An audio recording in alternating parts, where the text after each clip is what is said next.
Let's talk about Keir Starmer. Obviously, his becoming leader of the Labour Party was a huge turning point in terms of the fight against this kind of tendency. He's clearly at this point very, very likely to be the next prime minister. The polls are kind of devastating. It looks like another Blair kind of landslide, maybe.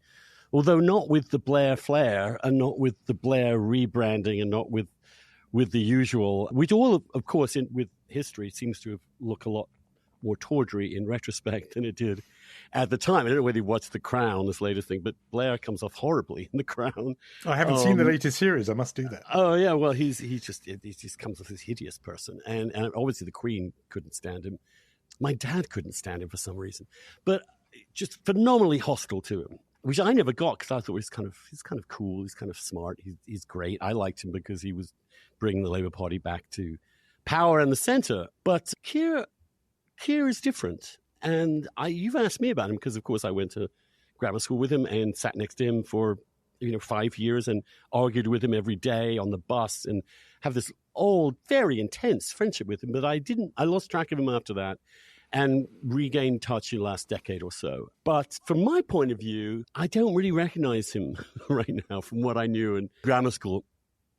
And I don't have a very good memory about exactly the incidents we had together and the fights we had, except the general impression of really intense mutual verbal contact.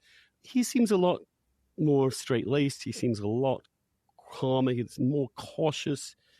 He was a wild man. And now part of me asked myself, well, is that just what happens when you go into politics? You have to.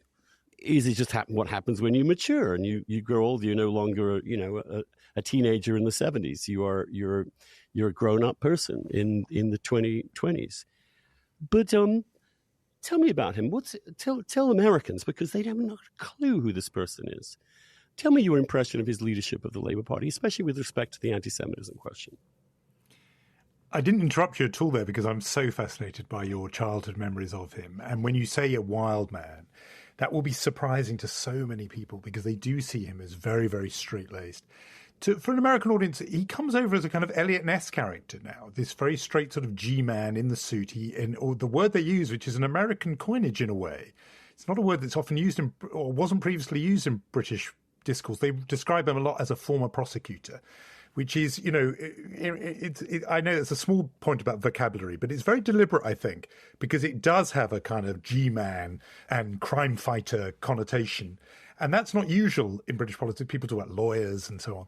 But he ran the Crown Prosecution Service for 5 years. He was effectively the chief prosecutor in the country, putting away bad guys, to use another expression that wouldn't be used in British politics. But he's very straight, kind of square seeming.